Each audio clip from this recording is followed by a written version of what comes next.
Welcome to the Boroughshire podcast. I'm Brandon Vaught. I'm here with my best friend, as always, Father Blake Britton, and we're releasing this special episode on Ash Wednesday because this episode is devoted to helping you to have a holy Lent.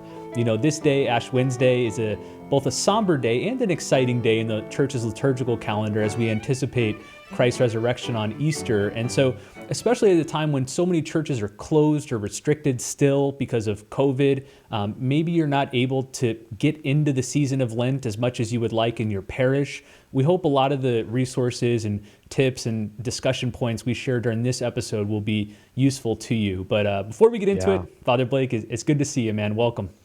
Likewise, always a blessing to see you, Brandon. And it's providential that you would mention everything going on with COVID during the Lenten season, because that was one of the original reasons, I guess you could say, why we began this podcast, was during the COVID-19 pandemic at its height this past year during the Lenten season. And it was on the feast of the Annunciation of the Blessed Virgin Mary, March 25th. And we also specifically chose that day to honor Our Lady. And she's very much blessed the podcast, put it underneath her mantle. And with that, we just want to say thank you. Thank you to all of our followers, to all of our viewers and listeners. What you've done to support us, it means the world. The podcast has been very successful, thank God, and that's by His providence and by your support. So thank you very much for doing so, and please continue subscribing. Click the notification bell to keep on getting notifications from us on what's happening with the Boroughshire podcast, and then review and share the podcast. Let people hear the good news of the gospel. Let them hear the culture and the literature and all the beauty, goodness, and truth of our one holy Catholic and apostolic faith. So thank you to all of you, and we look forward to now sharing our reflection on the holy season of Lent. All right, so we kind of sketched out an outline for the discussion here, and I think this is what we'll do. First, we'll start off with the history of Lent. So what is it? Why do we do it? Second, a theology of Lent. And so we'll reflect on it from a theological perspective, focusing on those three common tenets of Lent, namely prayer, fasting, and almsgiving, these three practices that we do in a heightened way during this season. And then finally, we'll close with some practical ways to celebrate Lent. And this is something I've longed for and looked for in my many years as a Catholic. Is there's not a lot of advice from people on very specific ways to celebrate Lent in your home. What do your specific Lenten practices look like? We'll get to it in the third part, but there's always a reticence, I think, especially for Catholics who take the Lenten season seriously, a kind of bashfulness, a little humility to share with others what they do. We don't want to fall into the trap of spiritual pride, but on the other hand, it leaves a lot of people wondering, well, what am I supposed to do during Lent to make it a good Lent? So I think a lot of the things we'll discuss here will be helpful, but let's start off with just the history of Lent. So give us some of the basics about what we should know. Yeah, on that one point you mentioned about this hesitancy to share what we're going through for the Lenten season, I had to pray through the same thing as a priest. How prudent is it to share with people what I'm doing for the season of Lent? But I eventually discerned that there's a difference between bragging about what you're doing and sharing what you're doing in order to build up someone else's faith. And so many of my parishioners know what I do for the Lenten season. There are some things that I keep private just between Christ and I and for the sake of the church. But a lot of them I share publicly. And again, it's not to have any sense of vanity or glory, but rather to edify their faith and to give them ideas, too, of what they can do for their penances. And so that's definitely the spirit of this particular episode of the podcast. Going to the history of Lent, it's a very ancient practice. It's rooted back in the 4th century AD. So it's definitely not a recent invention of the church, but rather something that's seminal to Christianity. Reason being is that in the ancient church, they wanted to find ways to prepare the people of God spiritually to celebrate the two hinge events of salvation, namely the incarnation and the paschal mystery, aka the passion, death, resurrection, and ascension of Christ. These are the two events that give us salvation. And so the early church started developing spiritual practices in which we could prepare our souls to enter into the feast of Christmas and the feast of Easter. As time progressed, the church started refining these different practices, and they matured within the different cultural milieus, and eventually they became articulated in three practices: fasting, prayer, almsgiving. Prayer being the foundational one, that's first and foremost, followed by fasting, which is a very ancient practice of the church, and finally almsgiving, this really hallmark definition of the church as this charitable institution by which Christ continues to manifest his love in the world. You know, one thing I've noticed, Father Blake, is that despite this long lineage of Lent, dating back, as you said, to the earliest centuries of the church, and there's been a pretty consistent practice of it throughout the centuries. You know, one of our favorite shows that we like to watch is Last Kingdom, you know, which focuses on Yes. the medieval formation of England, so roughly 9th, 10th century England, and everyone there practices Lent. You know, if the show focuses in large part on King Alfred, and so he's eating, you know, like a small bowl of soup and a tiny sliver of bread for his meals, and you could see the ascetical discipline on display. But I've noticed, and I'm sure most people listening to this podcast have noticed too, over the last roughly 50 to 100 years, the practice of Lent, or I should say the demands that we place on ourselves for the practice of Lent, have significantly waned. You know, I don't think it's an exaggeration to say we've gotten a lot softer when it comes to practicing Lent. And I don't just mean in terms of fasting, I mean in terms of prayer and almsgiving as well. Have you noticed that there's been a steady stream of Lenten practice for centuries, but then like a sudden downward dive in the past 100 years? Absolutely. One of the main reasons would be the technological revolution, the fact that we now have a comfort and convenience culture, and our main goal has become to escape anything that makes us uncomfortable or inconvenienced. So that's the mentality with which we approach everything, including the church. And that's why there's also some other issues that take place within Catholicism. But going back to the topic of Lent, most certainly you've seen a waning of the devotions of the Lenten season. And because of that, you've also seen simultaneously a waning of the feasting seasons. And this goes back to our podcast on leisure and how Joseph Pieper says there's an inherent connection between fasting and feasting. And one of the main reasons why we're not able to enjoy Christmas like we used to, enjoy Easter like we used to, is because we don't fast during Advent and Lent like we used to. If you don't know famine, you can't know feast. If you don't know suffering, you can't know joy. All these sort of things are necessary and tied together. And that's what Christ teaches us first and foremost through the cross, but also through the wisdom of Mother Church and her tradition. So absolutely, I agree with you. There has been a waning of these practices, and we need to reclaim them. I always give a Lenten pep talk about this point when I preach on Ash Wednesday and say, giving up chocolate doesn't count. As a matter of fact, if you look back at the medieval forms of fasting during the Lenten seasons, as well as the Advent seasons, mind you, because Advent is also a season of fasting, penance, and prayer. In the medieval time period, the fast for everyone, including the laity, included fasting from all meat, fasting from any other drinks besides water, fasting even from poultry products, including eggs, milk. So all these things were included in the Great Lenten Fast, going into particular Holy Week, which was a week of extreme austerity. The church still has a vision of us entering into the Lenten season with that kind of spirit. So even though the fasting regulations have been modified, we are still not supposed to be having desserts, not supposed to be having alcohol. We're supposed to be a lot more somber and subdued, especially when it comes to partying, hanging out with friends, all those sort of different things. And we'll get to this when we get to the fasting point, but we don't do that because these things are evil or bad. But we do this because these things are good. And our temporary fasting from those things, we're affirming their goodness so that we might enjoy them with Christ and not in and of themselves. So again, we'll get to that point later on when we speak about fasting. But I agree with you. It's the Spirit of Lent, something that we definitely have to reclaim. And if we do so, it will only enrich our experience as Catholics. Something you just said struck me as really profound. A lot of things you just said struck me as profound, but one thing in particular did, and it's that the technological revolution has shaped our relationship to our bodies and to nature. So one of the major shifts was that after the Enlightenment and the rise of the modern sciences, man sought to dominate and control nature for reasons of pleasure and comfort. So if we can bend the natural world to our will, then we'll be happier, more comfortable, more pleasurable, less sick, etc.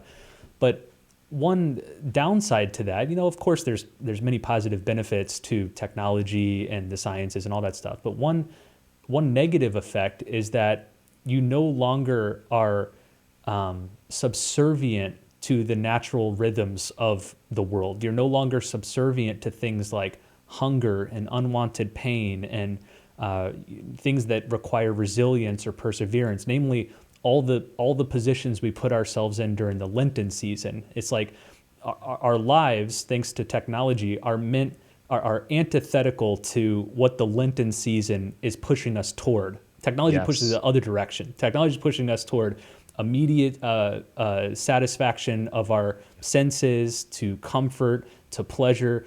Lent is like pushing us in the exact opposite direction. Right? And that's why you'll have people like St. John Paul II question, are we truly that advanced and cultured of a civilization?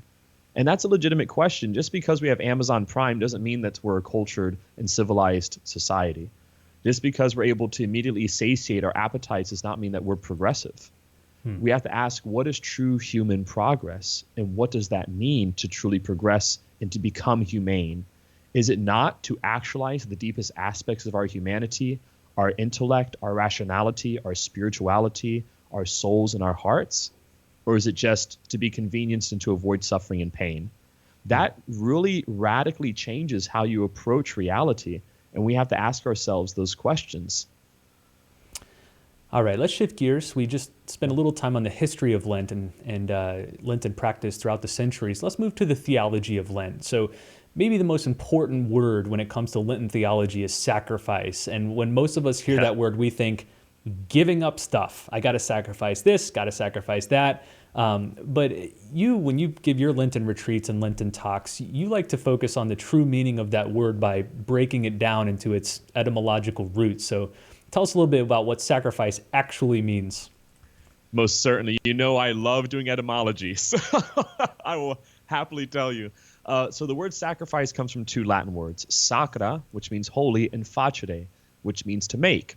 Thus, these two words put together means to make holy. That's the literal translation of the word sacrifice, to make holy, to do something that makes you or something around you holy.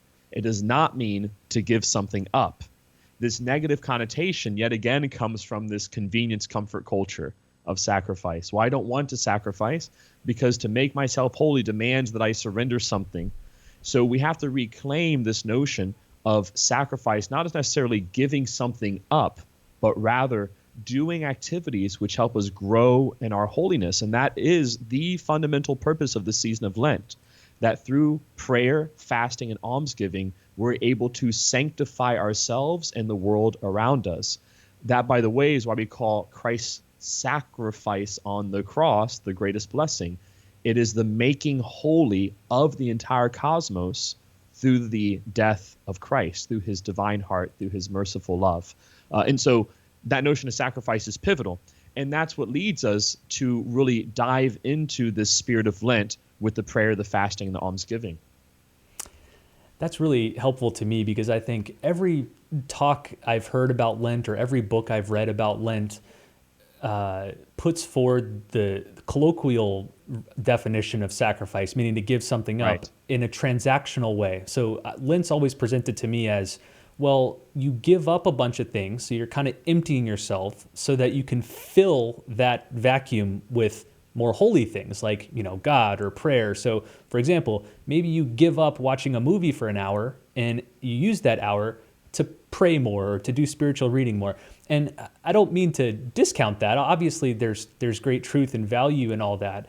But it didn't click for me until talking with you about the roots of the word sacrifice, that transactional view of Lent is ultimately deficient because God doesn't just want to replace some things within you with other things.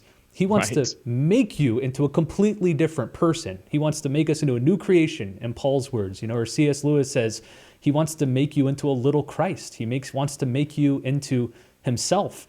And so to sacrifice means not just giving up stuff so we can replace it with other stuff, but it's a more holistic process of being made holy. And there's lots of things that contribute to that. Giving up some things, sure, but also adding things, developing things, growing in new ways. So sacrifice has a much broader definition than just getting rid of things. Yeah, and if we approach now the season of Lent, specifically those three characteristics of prayer, fasting, almsgiving, with that mindset, it allows us to discern more mature ways to celebrate the Lenten season. So if you approach it with that transactional mindset, again, it'd be like, well, I'm going to give up chocolate. Why? Because I like chocolate, and it'll sort of be irritating every once in a while when I get a hankering for chocolate, and maybe that'll help me love Jesus more. Or even something a little bit more deep. So you'd say, well, I'm going to add 30 minutes of prayer a day and take away 30 minutes of going on social media. Not that those are bad things. However, there's so much more to the Lenten season and what it's asking of us, what it's inviting us to do so that we could truly enrich our Christianity and ultimately to sanctify ourselves, which means to foster an encounter with the living Christ. And that's what leads us to the first characteristic, which is prayer. So we know that prayer is that fundamental disposition activity which allows us to encounter the living Lord. And there are two forms of prayer in the life of the church. You have liturgical prayer, which is that proper prayer established by Jesus Christ through the sacraments to foster an encounter with him. And then you have personal prayer. These are things that fall into private piety or private devotion. When we want to grow in the virtue of prayer, then we need to do so always by morphing ourselves first in the liturgical prayer of the church and secondarily in our private piety. Each of these three areas, by the way, prayer, fasting, almsgiving, correlate to one of the theological virtues. So prayer correlates to faith. Fasting correlates to hope. And almsgiving correlates to the virtue of charity. So we see in this first one that when we go into liturgical prayer, into the prayer of the life of the church, that we're also growing in the theological virtue of faith through this prayer, and that's deepening within us. So it's very important that we always, first and foremost, learn how to pray with the church, and that will then inform our private prayer. So some things that you can do during Lent. First of all, we have to ask, what is liturgical prayer? What counts as liturgical prayer? Number one, the Mass. Number two would be the Liturgy of the Hours. And remember, when we said in our podcast for the Liturgy of the Hours, the Liturgy of the Hours, the breviary, is the second highest form of liturgy in the church. So the highest form is the sacrifice of the Holy Mass, and flowing right out of that is the Liturgy of the Hours. And then another form of liturgical piety is Eucharistic adoration. So adoration of the Blessed Sacrament, or even forms of a Holy Hour with the Blessed Sacrament in the tabernacle, but specifically the exposition of the Blessed Sacrament. Those are three areas in which we are called to grow during the season of Lent in liturgical prayer. And one of the most practical ways that you can do that, and we'll speak about this later on, is by picking up the Liturgy of the Hours. I'm telling you, just doing that alone, Brandon and I could talk all day long, and we have a whole hour-long podcast about the Liturgy of the Hours, but he and I could go even longer speaking about what the Liturgy of the Hours has done for our own life as Catholics. Brandon, remind me, did you pick up praying the Liturgy of the Hours for Lenten practice, or at least adding an extra hour or something? Chime in and interrupt you to say just that. Yeah, I got serious about praying Liturgy of the Hours 2 years ago during Lent. I was kind of dabbling with it, doing it here and there. But then during Lent, I committed to praying the 5 hours a day, not 5 hours of time, 300 minutes, but the 5 hours of the Liturgy of the Hours. And it was, that was the most meaningful, significant thing I did during that Lent, because it sanctified that particular Lent, making it holy. But it also became this lasting discipline that I've done ever since then. And it's been one of the most beneficial spiritual practices. So I'd encourage people to do that. Maybe that's too much to bite off this Lent, especially we're recording this on Ash Wednesday. It might take you a few days to get the books and to learn how to use them and all that stuff. But maybe just decide just to do morning prayer every day during Lent, or just evening prayer. But try to integrate the Liturgy of the Hours during Lent. That honestly, if you would ask me, Father Blake, what's my number one recommended spiritual practice for Lent, that'd be it. Find some way to start incorporating Liturgy of the Hours. I agree 100%. Even if it's just one of the hours. If you were just to start doing Compline, for example, that's the easiest of the Liturgy of the Hours. That's night prayer. That's night prayer. So again, if you need sort of a crash course on the Liturgy of the Hours, you can watch our podcast on it. Maybe that would be a good way to start off your Ash Wednesdays. Watch that podcast. Watch that podcast every day during Lent on repeat. And that'll be Speaking of fasting from sanity. Yeah. you're going to have to listen to the Broshire podcast every day for 40 days. I'm thinking now that as a confessor, that's probably what you've been assigning your penitents in the confessional. How do you think we get subscribers, Brandon? The good old, we bind them in the sacrament of confession. Your penance is to subscribe and click the notification bell to the Broshire. Is this a penance you think you can do? I don't know, Father. It seems pretty difficult. Well, then I don't know if I can absolve your sins. I mean, but all joking aside, yeah, so you could pick up that episode on the Liturgy of the Hours. And like Brandon said, you don't have to do all 5, but it's a wonderful practice. And I could say, I agree, the number one spiritual practice that will change your life during the season of Lent is incorporating the daily prayer of the Liturgy of the Hours. Because what you're doing there is that you're now incorporating your private piety into the universal prayer of Mother Church. So you're now allowing your personal piety to be integrated into the divine praise of Christ offered to the Father by the grace of the Spirit. So this prayer now transcends your own time and space and enters into the eternal divine liturgy. And that's something that is irreplaceable. Okay, so we're talking about how to grow at prayer during Lent, and you gave us this 2-part breakdown. You have liturgical prayer, which includes the Mass and the Liturgy of the Hours, Eucharistic adoration, any prayer attached to the liturgy or the sacraments. But then we have personal prayer, and we might break that down even further. Within personal prayer, you have devotions like novenas or the rosary. You have rote prayer, so just reading prayers that other people have written or reading hymns other people have written. And then you have what we might call conversational prayer, where it's just you and the Lord conversing and listening and letting him move and stir your heart. How do we grow in this second type of prayer, personal prayer? Yeah. So step 1 would be inserting yourself into liturgical prayer. We always learn how to pray with the church. And then again, secondarily, we then grow in our private piety. So with that, this is where you have really that freedom to discern, informed by the liturgical prayer of the church, informed by Mass, informed by Liturgy of the Hours. Lord, what are the particular aspects of my personality? What are the charisms that I'm drawn to? And help me to develop a personal piety. So the real foundations of personal piety, besides the sacred liturgy, besides being informed by the liturgy, is private silent prayer. So before we do before we do rosary, before we do novenas, any of those other wonderful prayers, we have to go in silence. Yet again, that's something that we've lost as of late because of the technological revolution. We've lost this ability just to sit still with the Lord. And that is more important than even some of these popular pious devotions, because it's in silence and stillness, as Teresa of Calcutta says, that Christ really comes to meet us. Silence is the forge in which holiness is made. So having a daily amount of time set aside for silence is key. Lent is a good time to start that practice. Whether it's just 15 to 20 minutes a day, if you're able, do 30 minutes to an hour a day. Discern what's possible within your life, but having at least 15 to 20 minutes a day of silence with Christ, just sitting there with the Lord, will be pivotal. Adding on to that, again, through discernment with the Holy Spirit, and this is where you have to really speak with the Lord and let the Spirit guide you. Do you feel like taking on a daily rosary, daily Divine Mercy Chaplet, maybe offering up different novenas for special intentions?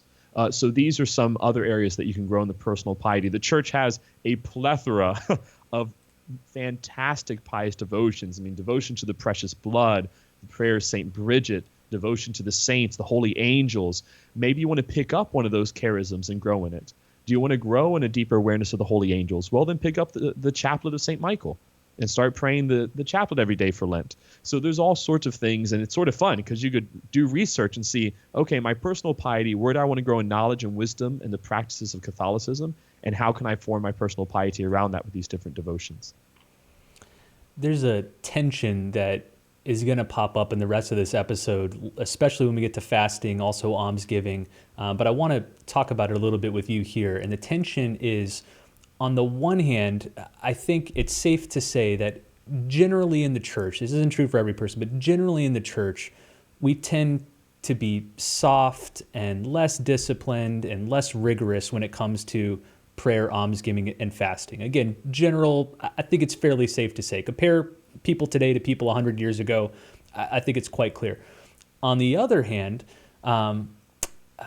I've experienced this myself, and I have other friends that have as well. There's a tendency, the deeper you get into the spiritual life and the more you mature, the stronger the tendency to bite off more than you can chew.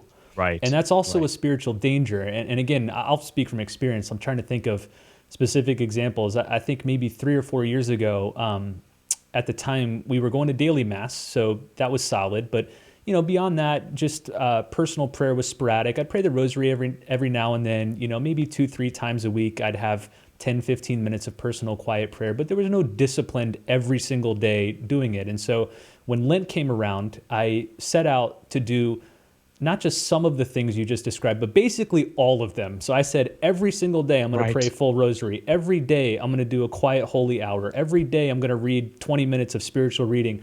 And I remember on Fat Tuesday, the day before Lent started, I was so fired up because I was like, this is going to be the most amazing Lent that I've ever had. Look at all these things that I'm going to do. The Lord is going to transform my heart in so many ways.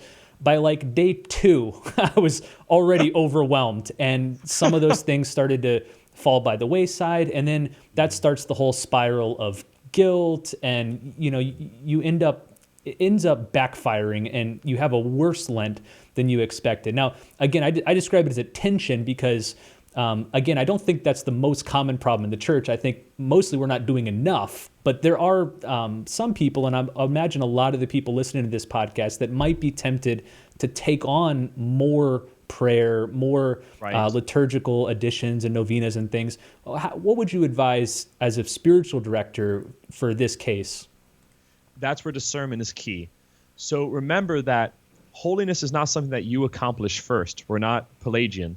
Holiness is something that Christ accomplishes in you. And that's why I say before anything else, prayer has to be built upon the liturgical action of the church and private silent prayer. Those are the two keys. Those have to be in place first. And then once those are in place and settled, we can introduce these other pious practices. But first, we have to be rooted in the church and her liturgy, sacrament of reconciliation on a regular basis, especially during the season of Lent, the Holy Liturgy, the Mass. That's Christ working. Just being present at those events and opening ourselves to the Spirit is already sanctifying us. And then also in that silent prayer, letting the Lord speak to us. Then from that point forward, you can discern to introduce other things. The real deciding factor, Brandon, and I'm so happy that you brought this up, the real deciding factor is if I start introducing these other pious practices and they overtake my devotion to the sacred liturgy or my private time in silence with the Lord, I'm already doing too much. I'm not ready for them yet. And that's okay. Don't be embarrassed or ashamed or upset at yourself about that. There's nothing wrong with pushing off praying the whole rosary every day so that you could solidify having 15 to 20 minutes of prayer with Christ in silence every day, or so you could go daily mass or pray the Liturgy of the Hours. There's nothing wrong with that. That's part of our development in our journey of holiness. It reminds me of a story from one of the Desert Fathers. If you just want a delightful read, I strongly encourage you to pick up. There's some different editions of just the sayings, the quotes of the Desert Fathers. There was a famous tradition at that time in the early church when you'd go up to these monks and you say Habuna, which means father, give me a word. And the monks would come out and give you a little one-paragraph story or one-paragraph sort of lesson, and you go and you contemplate that throughout the day. Well, one of these words that was given by the Desert Fathers tells us how there was this young monk, and he had heard about this older monk who'd been living in the desert for 60 years, fasting, celibate, prayer, just on fire with the Spirit. And the young monk really wanted to aspire to this life. So he goes, asks the elderly monk what he's doing, and then the next day tries to start living that lifestyle immediately. And within a week, he's ready to leave the desert and go back to the world. So he returns to the monk and he says to him, Abuna, Father, how are you able to live this lifestyle? Like, I've been suffering horrific temptations, my chastity. I've been, I can barely make my fast every single day. And the wise monk said, you've done too much. You put yourself through too many things. It took me 60 years to get to this point. Trust in Christ and allow him to form within your heart these things. And then he got up and he actually cooked for the young monk and gave him a meal and said, this is what you need for your holiness right now is this meal. And that was the wise monk's way of pointing out to him, take it at the pace that you can. So he wasn't excusing it. The goal is to reach that 60-year mark of holiness. That's our goal. One of the problems nowadays is that we try to lower the bar. So we're here not trying to lower the bar. The bar is still up here. It's still a bar of holiness. But we have to be realistic in understanding that it's going to take time to reach that bar of holiness. As long as we're constantly and actively striving for that, built upon the liturgy and silent prayer, and then also adding in these other pious devotions, we're going in the right direction. So definitely be at peace with yourselves. Again, all the things that we're suggesting here, you don't need to go out and do tomorrow, right after Ash Wednesday. But they're ideas to slowly integrate not just this Lent, but every Lent for the rest of your life. Every Lent, I take on something new. I continue to grow as a priest, as a disciple of Christ, and the same is true for all of us.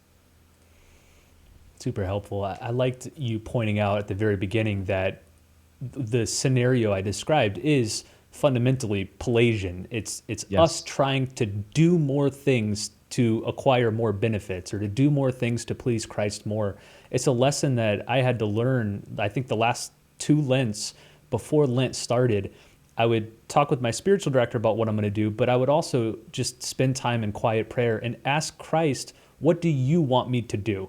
Not here are the 10 things I'm going to do for you, but what do you want me to do? Where do you want to grow me? How do you want to transform me?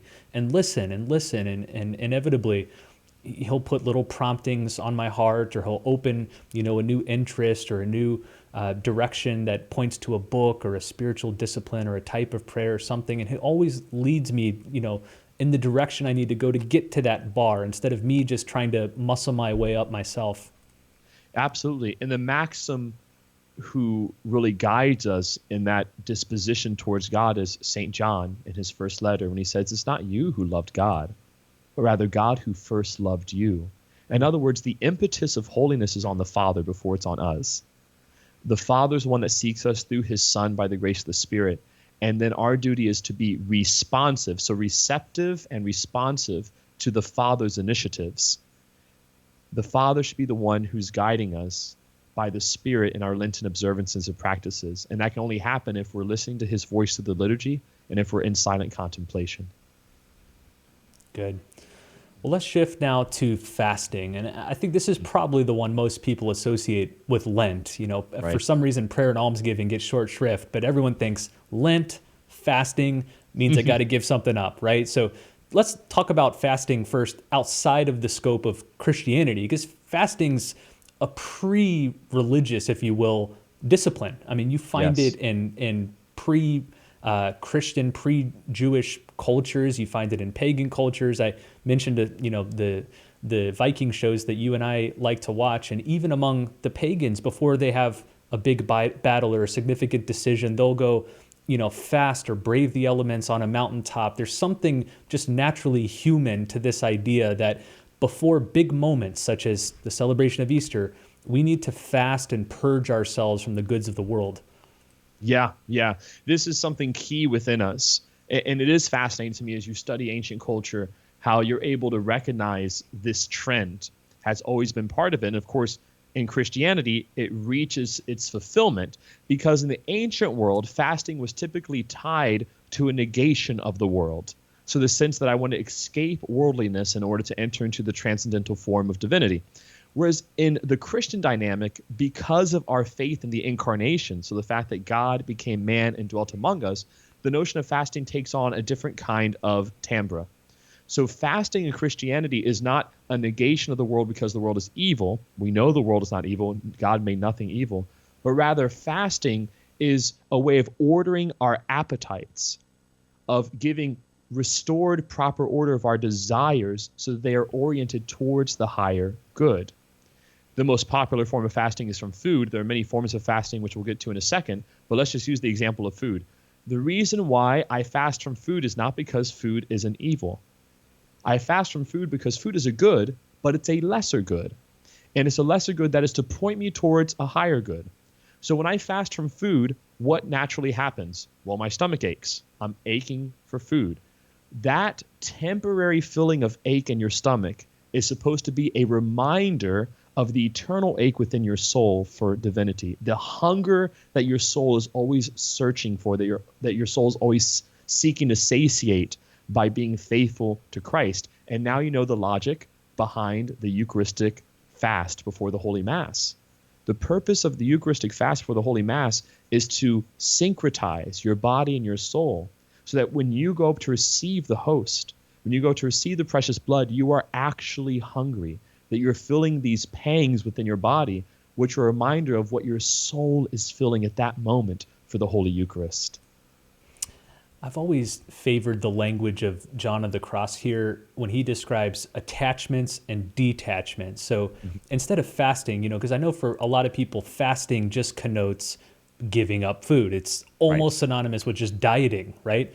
But the attachment language I find more helpful because when you fast from something, you're detaching yourself from perhaps a disordered desire, maybe an inordinate desire for food, so that you can attach that desire to something else. So to me, that gets both sides of the equation. Whereas if you just focus on fasting, if you just focus on giving things up, you're only getting half the equation right. You're missing the point of it. You're missing the end of it or the goal of it. It's not just about emptying ourselves. That's Buddhism. Buddhism is completely emptying, your mind, your focus, your body, as the goal. But that's not Christianity. Christianity is detaching from the goods of the world, not just from evils, but detaching from the goods of the world so that you can more fully attach yourself to the highest good, which is God. Yeah. And this is the correlation between fast and feast. Fast and feast. We fast so that we might feast, not just, again, on food. And Brandon and I, trust us, are very good at feasting when the proper seasons come into play after all of our fasting. But that being set aside, we fast so that we might feast not upon things of these world only, but so that we can feast upon the things of God. So when I fast, when I put my body through some form of mortification, whether that be with food or with something other, then what I'm doing now is I'm preparing it for the divine feast, to have communion with the Lord. And that's why the theological virtue that this practice is typically tied to is hope. So hope is that faith in things that are not yet seen, meaning faith in that there will be a fulfillment, as St. Paul teaches us. So hope is this feeling in the depths of our being that we were made for something more than just what we can touch and what we can feel. But there's something within the depths of our being that aches for the transcendent. And fasting reminds us of that fact constantly. We were not created just to be satiated in our animalistic appetites, but there's a deeper hunger within us that is longing for a more profound fulfillment, and that fulfillment is Jesus Christ and his Catholic Church. All right, let's move to the theology of charity. And again, charity, almsgiving. Again, we'll circle back to prayer, fasting, and almsgiving at the end of the episode and look at specific ways to practice these things. But let's do a little reflection on this third discipline of almsgiving. Again, this is one of the most ancient, most characteristic dimensions of Christianity. Read accounts from non-Christians in the first few centuries, and what they most comment on is Christian charity, how these Christians love one another, how they take care of widows and orphans, how they serve the dying. They marveled at this distinct charity among these Christians. Talk a little bit about charity and why we're meant to practice it in a heightened way during the season of Lent. Yeah, charity revolutionized the world, and this is something that's not appreciated enough in Western civilization. There was no notion of charity before Christianity, meaning agape, this selfless sacrificial love. There's a reason why orphanages did not exist before Christianity, why hospitals did not exist before Christianity, why taking care of the poor and giving out soup kitchens was not existent before Christianity. Because there is something within the incarnation, the death, the resurrection of Jesus that imbued now the human species, those who conform themselves to Christ, Christians, with this unwavering belief that every single human being is made in God's likeness and image, and they deserve dignity, opportunity, and respect. And this will become synonymous with Christianity in the first centuries of the church. The Roman spies would immediately know who a Christian was and send them to execution if they saw them cleaning the wounds of a leper, or feeding an orphan child that was not from their own family, taking care of the elderly who should have just been left for dead. Only Christians did these things. The ancient pagans did not have notions of this kind of caretaking. They would just put them into a leper colony. They just sort of push them out of civilization or society. Christians start integrating the broken into society, and this is one of the hallmark events and actions of Christianity. Why is it important for our own spiritual growth? Remember that each of us is made in God's likeness and image, which means that we're made in the image of the Blessed Trinity, the Father, the Son, and the Holy Spirit.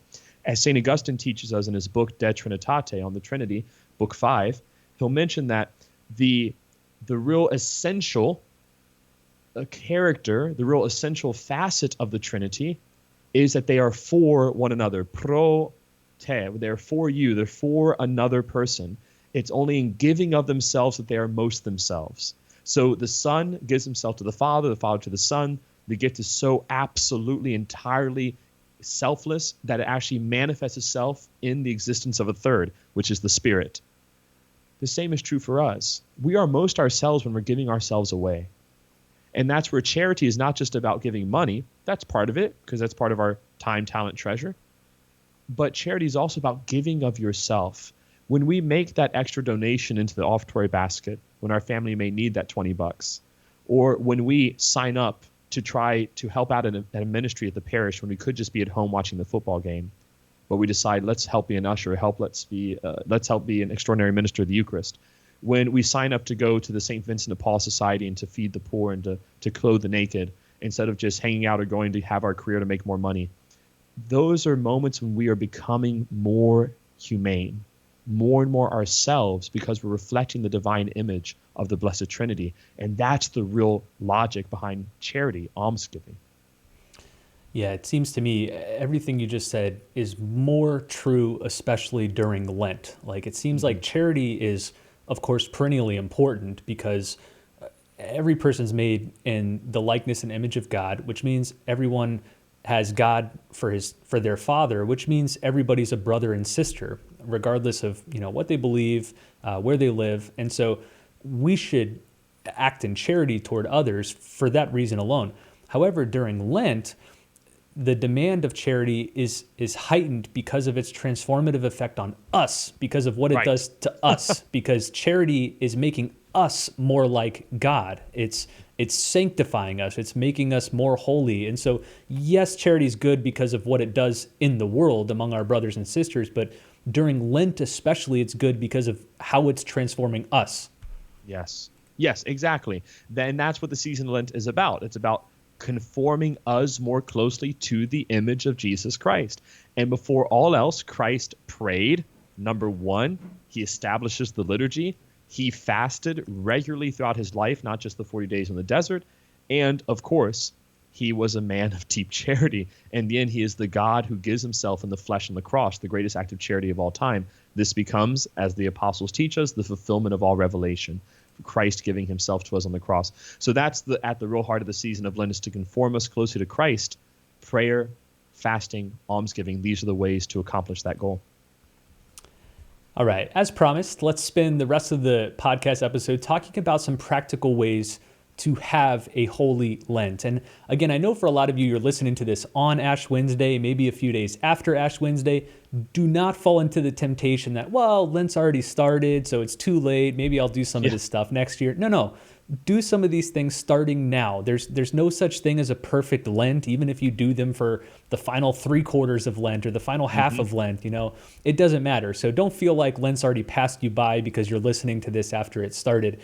So let's start with prayer, Father Blake. We did kind of cover a lot of practical ways to live out liturgical prayer and personal prayer in a heightened way during Lent, but did you want to say anything else on that particular discipline? Yeah, well, just in general, I would suggest for our viewers and listeners to look up in our show notes. I have a handout there, a link to a handout that I actually typed up for my parishioners. It's one of our bulletin inserts, and it's entitled, same thing as this podcast, How to Have a Holy Lent. And I go through prayer, fasting, almsgiving, and it's actually an examination of conscience for each of those three things that leads the parishioner, in this case, but also can lead you, in a real reflection on, okay, here are some practical ways I can enter into the Spirit of Lent through prayer. So for example, on part of that handout, I'll say, do I spend daily prayer with the Lord? Do I do Lectio Divina with the Gospel of the day? Do I pray the Liturgy of the Hours? So it's just an examination of conscience to help you understand what are some ways I can put this into practice. So that summarizes really well, and it's also a hard copy of what we're about to speak about in this upcoming these 3 different topics. So when it comes to prayer, again, we want to always grow in prayer in 2 ways: through the liturgy and through private devotion, simultaneously.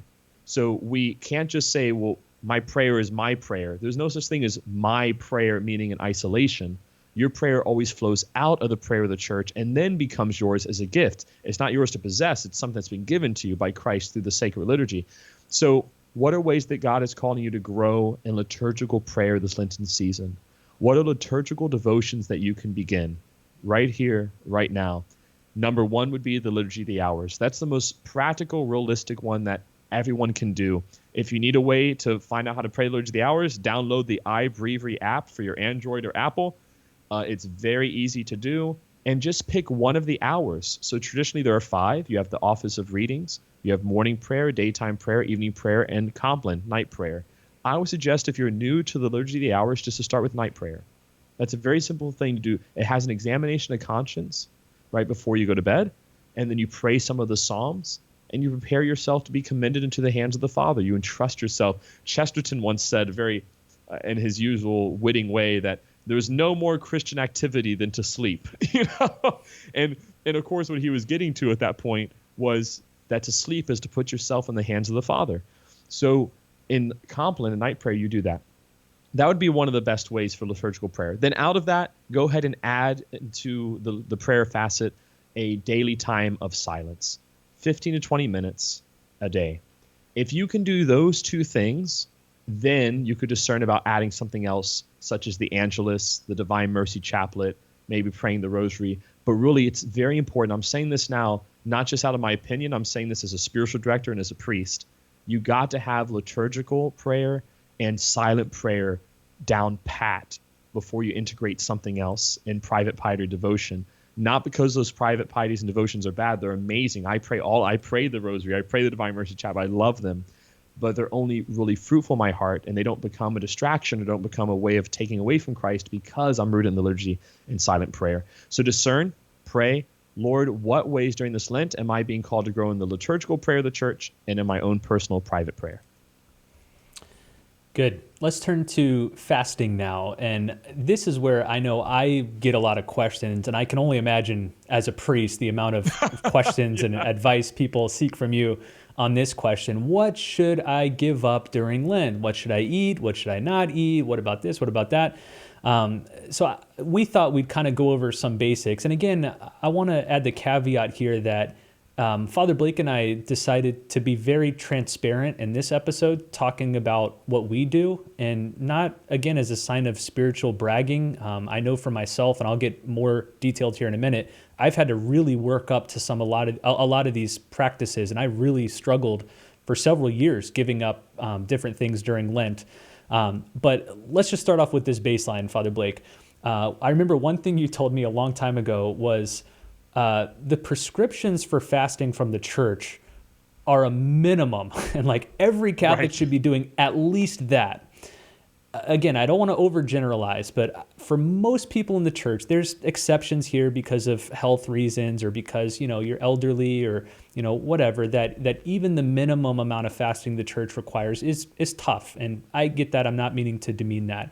But for the overwhelming majority of Catholics, what the church asks us to do during Lent is should be the absolute bare minimum. So just to be clear on that what the church asks is that on Ash Wednesday and Good Friday, we fast. And the church in America has defined that very particularly to mean something like one full meal and then maybe 2 snacks that don't add up to one full meal. And then in addition to those 2 days, Ash Wednesday and Good Friday, every Friday during Lent, we're to abstain from meat. That means no meat at all, Friday. Now, again, for a lot of Catholics, they think, wow, that's a lot. That's what I'm going to commit to. And I just think, Father Blake, for most of us, we can do a whole lot more than that. Wouldn't you agree? Yeah, most certainly. That, like you mentioned, Brandon, that's something that all Catholics are supposed to be doing. And then we're supposed to do something in addition to that for our own spiritual enrichment. And I do want to mention by the way, that, I've seen some people before say, well, I'm going to give up, I'm giving up meat on Friday, so I'm just going to order 2 Papa John's extra large stuffed crust pizzas. And I'm like, that also is sort of breaking your fast too. I mean, the whole point of this is to go through, again, that letting go of your appetites and giving a proper order to the appetites to search for the higher good. So if you're not having meat on Friday, but you're going out and having a lobster dinner, not so much helping to reorder your appetites. So be mindful of that. That being said, traditionally, during Advent and Lent, we give up dessert and alcohols. That's like a given. So in addition to the prescriptions from the USCCB on fasting, especially with Ash Wednesday, Good Friday, but also all the Fridays during Lent, we're also really should be giving up dessert, alcohol, parties, going out to restaurants, those sort of things. We should retract from those things. Again, not because any of those things are bad. It's the opposite, because they're good, but we want to put them back in their proper order again. Maybe our longing for food, maybe our longing to hang out with friends, maybe our longing for restaurants has replaced some spiritual longings that should be deeper in our hearts. And I think that you'll be amazed, and I know I was, the first time I really took Lent seriously and I went through the no desserts, no alcohol, no going out to restaurants for those 40 days. Like week 2, I realized what a wimp I was with some of these things. And the fact that I'm like, man, I can't believe I actually enjoyed restaurants so much. I can't believe that I'm actually irritated at the church because I can't go to a restaurant right now. And that put me into perspective and sort of put me in my place as well, that my appetites are not properly ordered. I'm not desiring the highest goods. I'm letting a desire to go out to a restaurant actually capitalize and go above and beyond my desire to pray the Liturgy of the Hours right now, or to be faithful to Christ. And that is not good. So I need to put that desire to eat out, to have desserts, to have alcohol in its proper place. So there's sort of also another baseline that will absolutely revolutionize your Lenten season. I promise if you do that, you'll love it. Other forms of fasting that you can discern. I know a lot of people who give up meat for the whole season of Lent. Again, you don't have to do that, but that's a practice that definitely does. When you alter your whole eating routine, it affects your daily life in a really powerful way. So that's something that I personally do. I give up meat for all 40 days. I don't go over to people's homes for those 40 days. It's really powerful to see my parishioners. They know. It's actually funny because right before Ash Wednesday, I was getting tons of emails from my parishioners inviting me over to their house for dinner or to restaurants, because they know that once Ash Wednesday starts, I will not be going over to their homes and I will not be going out to any restaurants. That's a time for me to enter into the desert with Christ. So if we begin that way, that will absolutely revolutionize your spiritual life. Another thing I've seen some families do, even with children, is once a week having a bread and water fast. It was really touching to me, a family in Texas. They, during the season of Lent, have their whole family, including their children, do a bread and water fast every Friday. And they sent me a picture, and I was just so touched. Those are different ways that we can fast from food. Now, and discern that. Again, you can discern in addition to the requirements for Ash Wednesday and Good Friday and the Fridays during Lent, in addition to giving up dessert and alcohol and going out, what else can I do to really modify my diet so that I'm reminded of being in the desert with Christ? So discern that, pray about that. Again, this is not to put any pressure on anyone or make anyone feel like, man, I didn't know this, I have to change everything now. No, not at all. Just discern what are some ways I could gently and prudently integrate this kind of fasting into my daily life. And then you have fasting from technology and other goods. Social media, we know, dominates our lives nowadays. News media, all these different facets. Discern how you can fast from comfort and convenience. Comfort and convenience are the new standards of society. How do we fast from comfort and convenience? How do we fast from being able to go online and just look up on our social media account what people are thinking or one of our Facebook posts? How do we look up, how do we fast from even some of the modern day comforts that we take for granted? Hot water. I know even some of the kids at the school, they're mentioning how they sleep on the floor during Lent. I was really impressed last year. One of our 6th graders did that for 40 days, slept on the floor, and he was so proud of it, So these are also things that we can do to fast from and help us to grow out of that spirit of comfort and convenience into the spirit of sacrifice and humility. What would you add to that, Brandon? Anything I missed? Yeah, I thought maybe I'd just let people have a little peek into each one of our Lents and what we've done the last few years. I've done at some Lent almost every one of those things. I usually don't do all of them for one Lent, Right. but for example, so for last Lent, I did no desserts, no snacks between meals, so just 3 meals a day, and I usually don't eat breakfast. That means just 2 meals a day. No soda. So for me, soda is infinitely more tempting than alcohol. So giving up soda is far more difficult than giving up alcohol. But then we also tried, I can't remember if we did this last year or the year before that, where we did bread and water on Wednesdays, my wife and I, and then Friday we just did a complete fast from food. So just water only on Friday.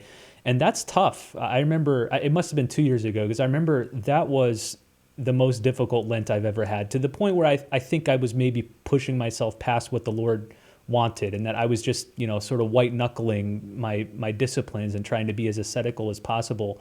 I'm not sure I'm going to do that again this coming Lent. I'll have to pray about it and talk with my spiritual director. I mentioned no social media. As a family, we moved the TV out of the living room during Lent and Advent.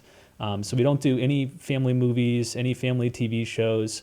It is so delightful those evenings, because the only things left are to read or to play games or to talk or to sing or play piano. And so the family atmosphere is so much more improved if you decide just to go no technology during Lent. I've had some good friends. I haven't tried this myself, but their family, they go without artificial light during Lent. So think about that. I never even considered that before talking with them, but that basically means you can't really do anything until like 6 a.m., 7 a.m., and then you can't really do anything together after like 8 p.m., So they'd sit outside under the stars, they'd talk, but they said it was interesting seeing all the psychosomatic benefits of that deep sleep schedule, because with no lights on, they went to sleep early. They kind of slept in till the sun rose, and all the effects that had even spiritually on their lives, because they said we were so much more spiritually alert. Prayer became easier. It became easier to focus at Mass because we were getting so much more time. So I think actually, you know what? We did one year do that for Holy Week. So we went Holy Week with no artificial lights, and that was really spiritually profound. So again, that's a little of what I've tried to do. I echo some of the things we've said already, that you should these decisions are personal in the sense that they're individual to each person, not personal in the sense that they're up to your own whim. You need to talk to your spiritual director, if you have one, hopefully, and then pray about it. Ask the Lord what he wants you to do, not what you want to do for him. You need to let Christ lead you. And I think one major lesson I've learned is that he leads you in a different, slightly different direction every Lent. These don't have to be necessarily cumulative things like, well, I gave up X, Y, and Z last Lent, so this Lent I'm going to do X, Y, Z plus A, B, C plus D, E, F next year, and keep building, because then it becomes too overwhelming. So ask the Lord what he wants you to do this particular Lent. Yeah, most certainly. And you brought up a really good point, Brandon. I know we have a lot of young families who listen to our podcast, young mom and dads. Don't think that your children are too young to practice the season of Lent. Yeah. As it says in the scriptures, do not say that you're too young, rather trust in the Lord. So it's not obviously appropriate to their age. You don't want to make your 3-year-old not eat for 40 days, but a 3-year-old or a 4-year-old could have a basic concept of almsgiving, of maybe I'm going to sacrifice playtime with my toys for the sake of Christ, and understanding his cross. They could have a basic understanding of fasting. I really, really like this food, and so I'm not going to have this food for the season of Lent. I'll have another food with dinner. And I've been amazed with your family, Brandon, to see that your kids do this for real. I mean, it is possible. It's not impossible. It's amazing to see, again, just even Gianna and Zelly in their very simple, childish ways, but they practice the season of Lent. And we need to allow that to really diffuse our homes. That leads to another point about liturgical decorating. There's a great book called Around the Liturgical Year with the Von Trapp family, which I strongly suggest everyone to get, especially any moms. But she'll mention in there the importance of decorating your home according to the liturgical season. That's something that my mother did when I was growing up. That was fantastic. And she would even have it to where during the season of Lent, there was no videos or music in car rides. So the radio was silent when we would, for example, go to school or when we go on a road trip during the season of Lent. There's just sort of radio silence. But then in the home, I know Kathleen does the same thing. During Holy Week, covering up paintings, images, even family photos, making sure that our whole lifestyle really is immersed, even within our home, putting up purple garments somewhere, putting out some sand, or maybe with a crown of thorns and some nails, just letting the kids know, because especially children are very tactile, to let them know and to see, okay, whoa, the house is different. The house is different. And our own rectory as priest, I take down all the sacred art from Ash Wednesday until after the Easter Vigil. So our rectory is pretty much barren during the whole season of Lent. And then I go into the chapel during Holy Week and I take down everything from the chapel, even the crucifix. And that way only the Lord's there in the Blessed Sacrament until Good Friday, whenever he's put into reservation. So all those are ideas that we just want to share with you. Again, those aren't mandates or anything like that, but just really, really fruitful and spiritually beneficial things that you could do to enrich your Lenten season. Yeah, maybe to add one thing to what you said about doing it as a family and how little kids are far more capable of participating in these disciplines than we often give them credit for. One thing we've learned in our family is that we want to do some Lenten disciplines as a family so that these disciplines are uniting us to each other. And then we invite each person in the family to tack on their own additional Lenten discipline. So I mentioned, for example, in our family, we do no TV, we typically do no music in the car, and then we do our food and drink discipline. So no desserts, no snacks. The no desserts, no treats thing is super hard for the little kids. But then in addition to that, as you said, we then invite them to say, what do you think God wants you to do just yourself during this Lent? And you don't have to make a big deal out of it. You don't have to tell your brothers and sisters. But man, I've been impressed by, again, what the kids are capable of doing. Not to our credit, to Kathleen and I's credit, but like God just works in the hearts of children with a certain innocence and naivete that blows me away. So, for example, our two oldest boys, Isaiah and Augustine, I think they might have got this from you, actually, now that I'm thinking about it out loud, that for the last 2 or 3 Lents, they've slept on the floor every single night. They've slept on the hard floor. They kind of like it now because they do it together. So they sleep next to each other. It's like camping out. It's kind of a fun, different thing. But that's something I've never done. I didn't teach that to them. I've never slept on the floor. I think a lot of adults would find that to be a challenging penance. But for a kid, they just picked it up and did it. And when Easter comes back around and they get to sleep in their bed, they appreciate it. And we've had conversations about what that did for them in their heart. And Isaiah's told me things like, it's taught me that I'm able to do uncomfortable things that normally I didn't think I'd be capable of doing. So that language, what he's moving toward, even if he can't articulate it, he's detaching himself from comfort, his reliance on comfort. And that virtue is going to pay dividends for years to come, both religiously and intellectually and vocationally, to recognize life isn't about comfort, and that my self-discipline is so much more powerful than just falling into what my appetites or my comfort demands. So I'd echo what you said, that you don't have to force it on your kids. Again, we invite our kids to do something, and some do, some don't. Each year changes, but invite them, because I think a lot of parents will be surprised by what their kids are capable of.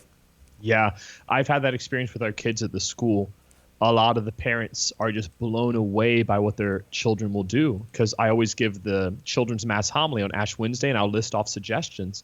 And we have had 8th grade boys. One year, there's a group of 4 of them. They all decided to give up video games and all electronics for the whole season of Lent. And they would call each other and pray together on the nights that they typically would game together. So instead of gaming, they would call one another and they would pray together, and that would be their Lenten practice. They did that for 40 days. Their parents said, we never imagined that our 8th grade son would do this. Like, we just never thought it was possible, but they did it. They did it. Again, I mentioned the 6th grader who slept on the floor. We have others who did the bread and water fast. Again, this is all of their own volition. It wasn't forced upon them, just suggested. They did it and they loved it. See, children's souls are naturally hewed towards the good and holiness. We're the ones that take them away. We're the ones that convince them this is too hard. We're the ones that convince them just, no, this is too extreme. This is too radical.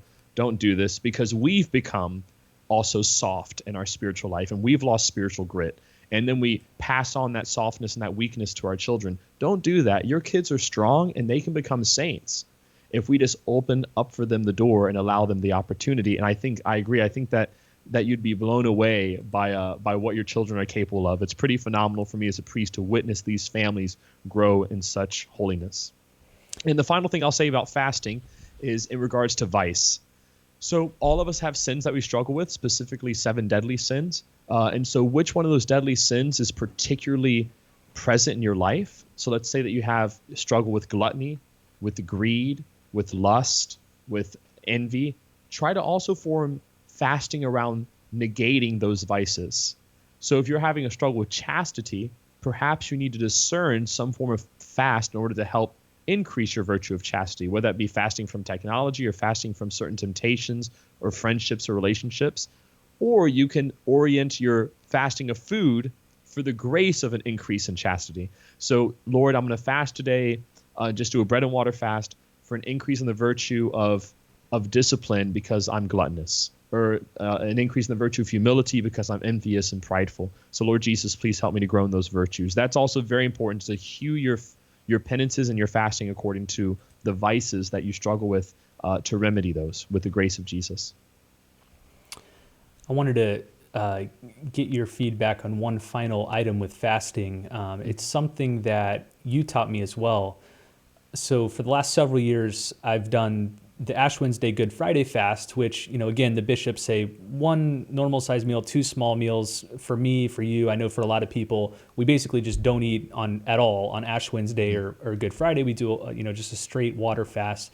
But then one thing you recommended was for the Holy Triduum. So this would be Thursday, Friday, Saturday of Holy Week, that you do the same complete fast from the end of Holy Thursday Mass on Thursday evening all the way until the Easter Vigil on Saturday evening. So you're looking at, roughly 40-ish, 48 hours. And so I did it for the first time last year. I know you've done it several years, and it was simultaneously I'd say one of the top 3 or 4 most difficult physical things I've ever done. I'm so weak-willed when it comes to food and drink.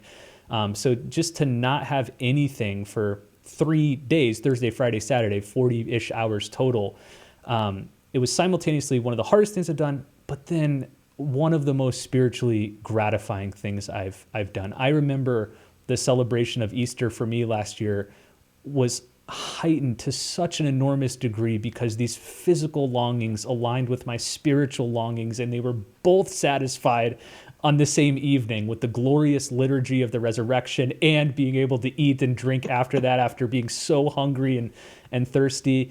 Talk about this practice, and maybe I want you to be delicate, because I know even some people hearing that would say, oh, that's just too much for me. I'm thinking of one of our great heroes, Fulton Sheen, who famously struggled with fasting. I mean, he said on multiple occasions, it's just not a gift the Lord has given me. I'm not good at it. I can't do it. He would get dizzy spells and stuff. And I'm sure there's lots of people like that. So please don't take this as prescriptive, saying everybody listening to this should do that this year. But talk about that Holy Triduum fast and its spiritual benefits. Traditionally, that's called the Great Fast. And it's something that's not mandated, but definitely exists in the tradition of Catholicism. You'll have even some people who fast, some of the saints who would fast all of Holy Week. So from Palm Sunday to Easter Sunday. So I participate in the Triduum Great Fast.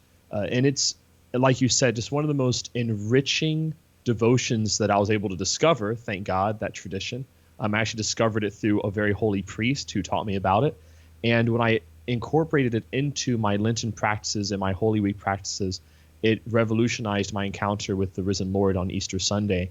So again, the fast begins on Holy Thursday at 4 p.m. and it will end after whatever Easter liturgy you would attend, which should be the Easter Vigil. But really, It's what I have some people extra do, incentive to go to the Easter Vigil. exactly, because the fast is supposed to be maintained really until you break the fast with the sacred liturgy, with consumption of the Holy Eucharist. And so I will share with some of the people here at the parish. They're like, well, Father, I don't go to the 10 a.m. I don't go to Mass till 10 a.m. on Easter Sunday. I'm like, well, that's the breaking of the fast. But yeah, so traditionally it's from Holy Thursday to the Easter Vigil. That would be the fast. And it is unbelievable. Again, be prudent. I know some people have health concerns or what have you, so we're not saying that you have to do this. But if you are strong and you're able, it's going to be difficult. It's going to be hard. It's going to be exhausting, but it will be one of the most spiritually enriching activities that you do. You will look forward to it every year. I look forward to the Great Triduum fast every single year. And it's beautiful now because that spirituality has now transferred to my flock. The majority of the ministers who are sharing right now in the Triduum sacrifices and the Triduum celebrations to participate in the Great Triduum fast. For example, our music director at our parish, he does the Great Triduum fast. A lot of our altar servers do, our seminarians. It's transformed all their lives. So I would suggest doing that.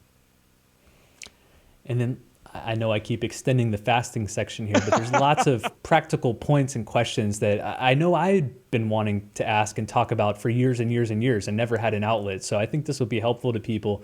The one last thing I wanted to mention is over the years, as I've taken fasting more seriously during Advent and Lent, another unexpected benefit has become the appreciation and celebration of the solemnities during Advent and Lent. This gets back to the peeper thing you were saying, that you can't fully appreciate feasting till fasting, but man, like for Lent, for example, when the Solemnity of St. Joseph rolls around, or the Solemnity of the Annunciation on March 25th, and all of your fasting's supposed to go away for those days. These are periods of tremendous celebration, no fasting. You can enter those feasts with so much more gusto and enthusiasm than if they're just one more day among many, because you're just acting that day like all the other days. So have you experienced that same thing? I'm guessing you have. Oh, you and I have experienced that together when we're texting each other 30 minutes before 4 p.m. on the Vigil of St. Joseph. I'm sending you a picture of a big plate of chocolate chip cookies and like saying, "Are you ready? Are you ready to rumble?" And just so you all know, the vigil, and I used to get into arguments with the other priest here about this, because the other priest was very strict. He's like, no, the solemnity, you maintain your fast until, you wake up the next day, till after midnight on the day. I was like, no, that's not what the church teaches. For solemnity, it's a vigil, which means that by 4 p.m. on that day, you can start breaking your fast. So you're right. I mean, I have found that it's you get so excited just to clarify about that, March so 19th. You're saying like March 19th, March 18th at 4 p.m. you can begin Correct. it. Yeah. Correct. So March 18th at 4 p.m. technically begins the Vigil of St. Joseph. And so it just is so powerful to me how my heart aches for the Feast of St. Joseph, how my heart aches for the Feast of the Annunciation. And not just because I'm going to break my fast. I mean, that's exciting, right? Well, no, I'm saying my point was, and I think what you're getting at is your heartache is now aligned to your body ache. Like all of your being is aching for the same thing, for different reasons perhaps, but they're all aligned in the same direction. Yeah, and that's exactly what I was going to say. I mean, it's not just about breaking the fast. That breaking the fast is symbolic of the joy of St. Joseph, the joy of the Annunciation, the fact that the church has provided us these solemnities. I call them the oasis in the desert of Lent. We arrive at these different oases to prepare us for the rest of the journey. So I'm going to invite all of our viewers and listeners as well, please celebrate the solemnities during Lent. All fasting and abstinence is suspended on March 19th and March 25th for the season of Lent. So take that into full account and celebrate it. Be a people of feast when it's time, and be a people of fast when it's time. As it says in the book of Ecclesiastes, there's a time and place for everything. Part of living the liturgical life of the church is knowing that time and place. All right. I think we're moving close to this being the record-setting longest Boroughshire podcast episode, which is probably a record we're going to break repeatedly throughout the next several Yes. years. But let's move forward away from fasting. So we talked about practical ways to practice prayer, practical ways to fast. Any more you want to say about almsgiving? Yes. So for almsgiving, just very simply, for adults, ask yourself some practical questions. Am I contributing weekly to my parish? That's very important, to tithe. I mean, it's part of our Christian responsibility. Am I contributing to the poor? Am I giving money to Catholic Relief Services or to the St. Vincent de Paul Society, those sort of things? And then finally, with our time and our talents, am I signing up for ministries? Am I giving time and talent to the parish? Am I volunteering to work at the soup kitchen or volunteering to do this or that? That's all part of almsgiving. With children, one thing one of our families does that I think is just brilliant is during the season of Lent, they have their children pick different toys to give to the poor. So the children have to go throughout the house. And they're like, okay, all you have to pick, I'm just making up a number, but let's just say 3 toys. You have to pick 3 toys that you're going to give to the poor children. And they have to be toys that are in good condition. They can't be ones that you've broken or anything like that. It needs to be good toys that you really enjoy, that you're willing to give to those who have less than you do. You have a mom and a dad, you have a roof over your head, you have all these things. What can you do to help this other child's life be a little bit brighter? Or maybe making note cards for people in nursing homes, having your kid color cards and then to mail them to the nursing home. So there's all sorts of things that we could do to instill in our children's heart as well, the sense of almsgiving. One of the things that Kathleen taught me, Kathleen meaning Brandon's wife, taught me that was just, I love, although I modified it unknowingly and made it a little more difficult. So Kathleen's version is that there's like a mason jar, and for every good act of the day, Every sacrifice you'll put in, specifically. like a sacrifice or an act of charity or what have you, she puts a bean, like a dried bean, into the jar. And then on Easter, that jar of beans transforms into a jar of jelly beans, and the kids get to eat the candy. For some reason, I thought it was done another way, and so what I've been telling my parents, mistakenly, is to find their kids' favorite candy, and every time that they do a good act or make an act of sacrifice, to place that candy into the jar and then to put it to where the child can see it but not get to it. And they have to look at it every day for 40 days until Easter, and then they get to eat their favorite candy. So, you could modify that how you want. You could have the Kathleen, very kind, actually motherly, loving version, or you can have the Father Blake, very brutal version.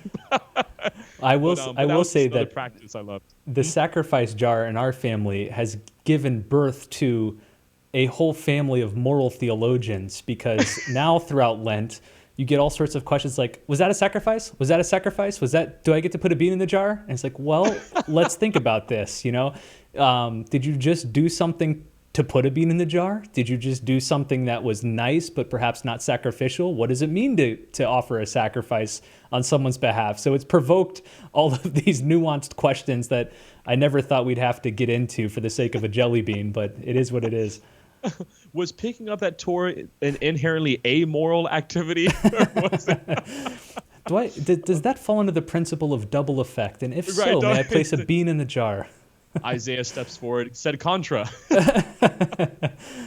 Okay, so let's keep moving. One of the things we haven't talked about at all, only because we talk about it on nearly every other episode, is books. So spiritual reading during Lent. We probably don't need to spend too much time on this. I'd recommend everyone go back and watch the episode we did on how to build a good Catholic library, where we talked about all of the core, fundamental, great Catholic books. We provided lots of lists, lots of recommendations.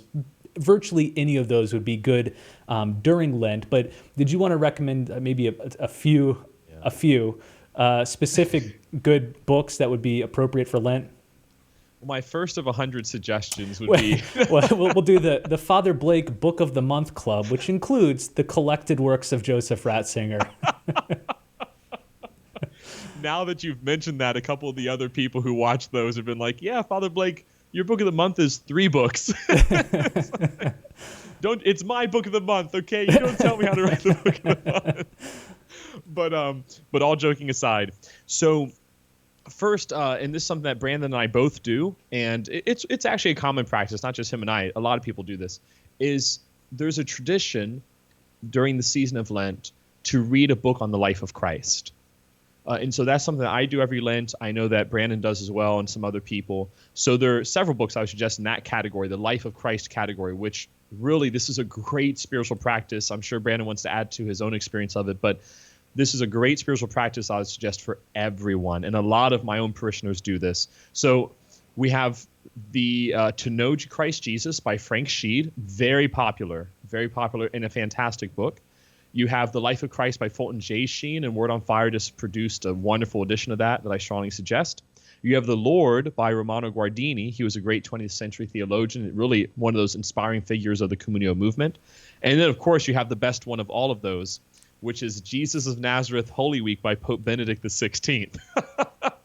And that's the one that I actually read every Lent. So every Lent I read that volume of Pope Benedict XVI. So that's what I would suggest in the life of Christ. Do you want to add to that? Because I know that you had a particularly powerful experience with Frank Sheed's book, Brandon. So what would you say? Yeah, I've done with Frank Sheed's book what you've done with Pope Benedict's book, which is to read it almost every Lent. I haven't done it every Lent, but maybe 4 or 5 times I've been through that book, and it's so deep and profound. There's always something. It's like reading the Gospels themselves, which is basically what it is it walks through the Gospels, that the Gospels are endlessly probing and offering new things, no matter how many times you read them. But I would affirm reading a life of Christ. That should be a no-brainer. But then in terms of other spiritual reading, one lesson I've learned from different mentors and priests that I've worked with is to ask the Lord, is there some particular area of the spiritual life that you want to develop within me? So for this past Advent for me, I sensed when I was praying that the Lord really wanted to develop my understanding and participation of confession. So not only to go to confession more often, but to deepen my understanding of the sacrament so as to get more out of it and to probe more grace from it. And so I did some research, found a couple of good books on confession. So throughout Advent, I did a long study on confession. It's going to take me probably through some of this Lent as well. I'm reading this really good book by Father Benedict Bauer. He's a Benedictine priest associated with the Opus Dei movement, friends with Opus Dei, and he has a great book called Frequent Confession, and it's on the value of going to confession frequently. And by that he means once a week or a couple of times a month, not because you have grave sins every single one of those times, but because confession itself can be a way to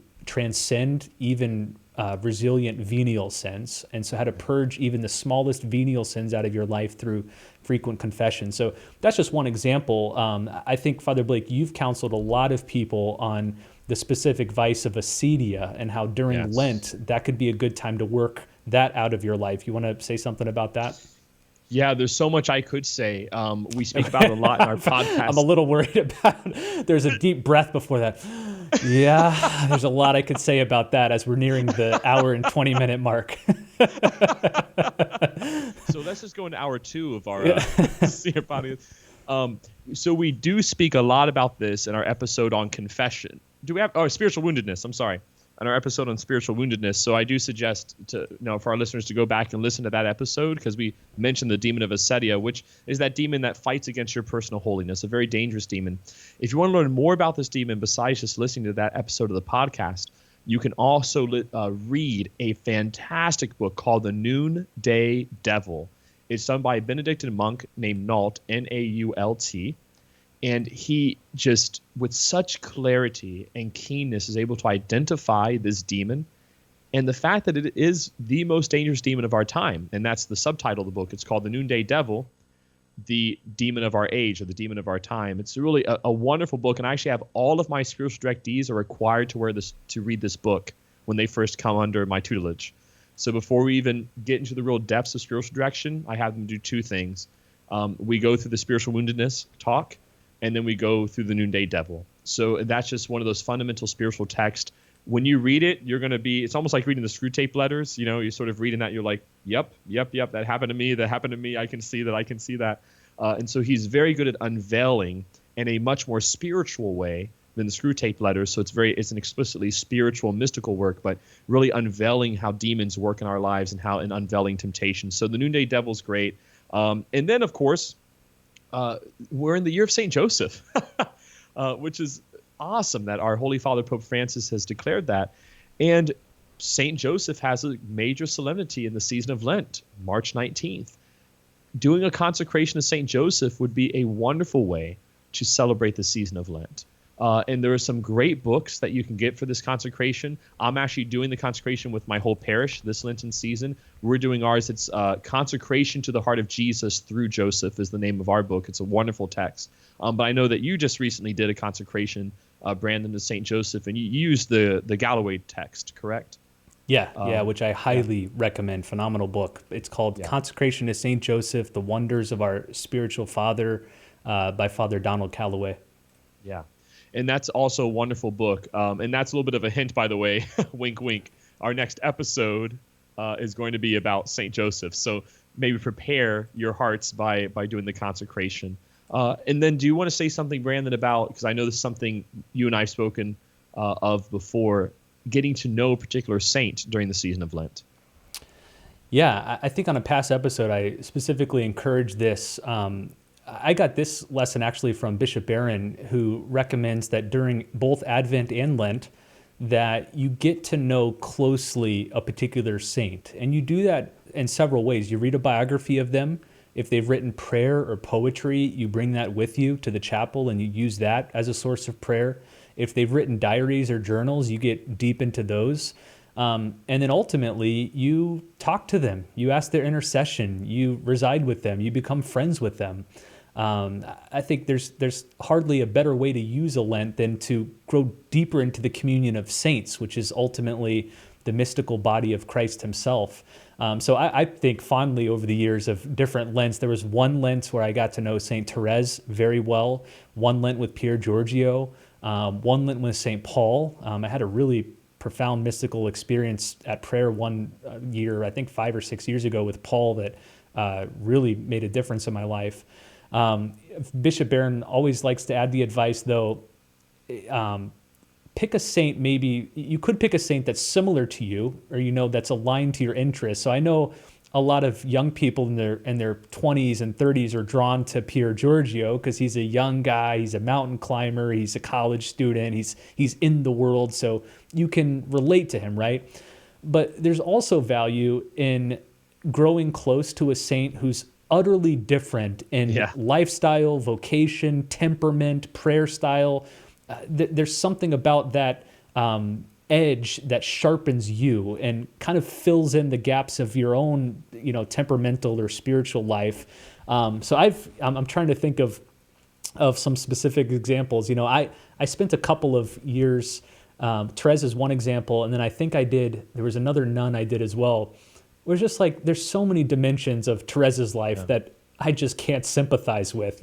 Being a cloistered Carmelite nun. Like that's so different from my experience of having 7 young kids run around everywhere I go, But there's also something that she helped in me to refine, which was this deep spiritual contemplative quietness, the little way, the closeness, almost playful relationship that she has with Christ and his mother. All that I got from her, and it was mainly because she's unlike me. She helped to soften the edges and refine some areas that a similar saint wouldn't have touched. So I do recommend that. And then I'll toss it back to you. I know one thing you got me to read last year, it was part of my spiritual reading last year, was St. Basil's commentary on feasting and fasting, which I'll just say, best book I've ever read on fasting, period. And I've read maybe 3 or 4 books. There's not a lot of good Catholic books on fasting. So if you're a writer listening to this, that's a gap we need to fill. Hasn't been a lot of good Catholic books. I've read some good ones by evangelicals, but St. Basil, way back in, what was he, 3rd, 4th, 5th century, something like that, wrote, it's a series of homilies that he's given on feasting and fasting, and I know you've read that more than once, and you had a great post at Word on Fire about it as well. Yes, and that's all I was going to say. If you want to hear more about that, definitely read that blog post that I wrote on the reflections of St. Basil. Again, bar none, one of the best writings on fasting in church history from a great theologian of the church. But it's very readable, by the way. It's not like a long epic work. I mean, there's short little chapters on fasting, and he goes through different parts of the sacred scriptures. So very much worth reading. I think you get it through St. Vladimir Seminary Press. I'm ashamed of our Latin Rite Church that the Russian Orthodox are translating more church fathers than we are. I'm like, where's our publishers translating the church fathers? But kudos to the Russian Orthodox for doing such a wonderful job, because that series is fantastic. I know that we suggested it a couple of times on this podcast. So yeah, definitely read that article that I wrote. It sort of highlights in a simple way, in an introductory way, the teachings of St. Basil. And then you could actually jump into the text itself. All right. Well, let's wind it down to a close here. I'm going to include links to all of the books that we've mentioned. I'll include a link to the Word on Fire post by Father Blake we just mentioned on fasting during Lent. I'm also going to include some links to 2 PDFs that Father Blake has created for his parish, but feel free to download them and use them yourselves. One of them he already mentioned. It was How to Have a Holy Lent, and it's essentially an examination of conscience based around those dimensions of prayer, fasting, and almsgiving. So especially as we kick off Lent, that might be a good thing to do like today, and let those questions guide your prayer, and let those questions sort of fill in your prayer to the Lord, where you're asking the Lord, what do you want me to do or to add or to change this Lent? Now would be a really good time to do that. And then do you want to say something about the second PDF? It's titled The Sacred Triduum, a Home Guide for Families. Maybe talk about that for a second. Yeah, that was brought on by pastoral necessity during the COVID-19 pandemic, because you had a lot of people who weren't able to come, obviously, to the Holy Week celebrations. So I discerned and prayed about this as a pastor, and actually worked with my mother to help put the booklet together, herself being such an amazing mom, and she really has some great ideas for the sacred liturgy. And we put together this booklet that actually ended up being shared nationally, thank God. A lot of families around the country used it this past year for Holy Week, and it was just very I'm thankful to God for it. And what it is, it's a home guide on how to celebrate the Sacred Triduum in your home. So in addition to the sacred liturgy, which we all should be attending during the Triduum, how do I also just celebrate the Triduum in my home? How do I decorate my home? What do I need for the liturgy of the Word? What are the Gospels I need to read? And everything's in that booklet. Feel more than free. It's completely free. You don't have to pay for it. Feel more than free just to download it and to use it in your homes. It really it was an initiative of love of my own heart as a priest, and I hope that it's able to help your families to celebrate a good Lenten season, but especially a Holy Triduum. Excellent. Well, with an hour and a half in the books, we should probably take this to a close. Maybe we'll do one final takeaway here, Father Blake, as we move into the season of Lent. The one bit of advice that I think sums up everything that I've been able to offer during this episode comes from a good friend of mine, Bert Gezzi, and he's a wizened spiritual master, and he has, I think, very pithily summed up my own philosophy toward Lent. He calls it the 1-1-1 recommendation, and Bert says, every year I try to do this: focus on one sin that God wants to purge or transform in me, add one thing to your spiritual life. And again, we've given you 100 possibilities in this episode. You don't have to add them all. Maybe pick just one thing to add, and then remove one barrier from your spiritual life, something preventing you from maturing. So focus on one sin, add one thing, and remove one thing. So maybe that's a good framework. I know for some people, everything we just discussed in the past hour and a half is going to be too overwhelming. There's just, it's the fruit of many, many years of practicing these Lenten disciplines, but maybe start with that. Maybe take everything you've heard and just pick out 3 things under that framework and commit to that for the next 40 days. So that'd be my one practical takeaway. How about you, Father Blake? Yeah, I have nothing to add to that. Really, it's remember that Christ loves you. He's calling you to holiness, and everything that we provide it for you are resources and tools to grow in that holiness. And so instead of feeling overwhelmed, which I know might be a temptation, take it to heart, discern, and see about that 1-1-1 rule. and allow Jesus to really make this the most beautiful Lent that you've ever had. Maybe up to this point, we haven't had the best understanding of the season of Lent, or maybe a deep appreciation of it. Hopefully we do now after this podcast, and we're able to enter fully into the season. I promise you that if you do, if you enter into the spirit of fasting authentically, into the spirit of prayer authentically with the liturgy as well as in private devotion, and with the spirit of almsgiving, it will transform your Lent like never before. And more importantly, it will transform your Easter and the solemnities of the church like never before, which is the ultimate point of Lent in the first place. So know that you're all in our prayers during this Lenten season. We will both be fasting, praying, and almsgiving with you, and let us keep one another in the heart of Christ as we go through the desert and seek the resurrected Lord. Amen. Thanks for watching, guys, and we'll see you next month here on the Burroughshire Podcast.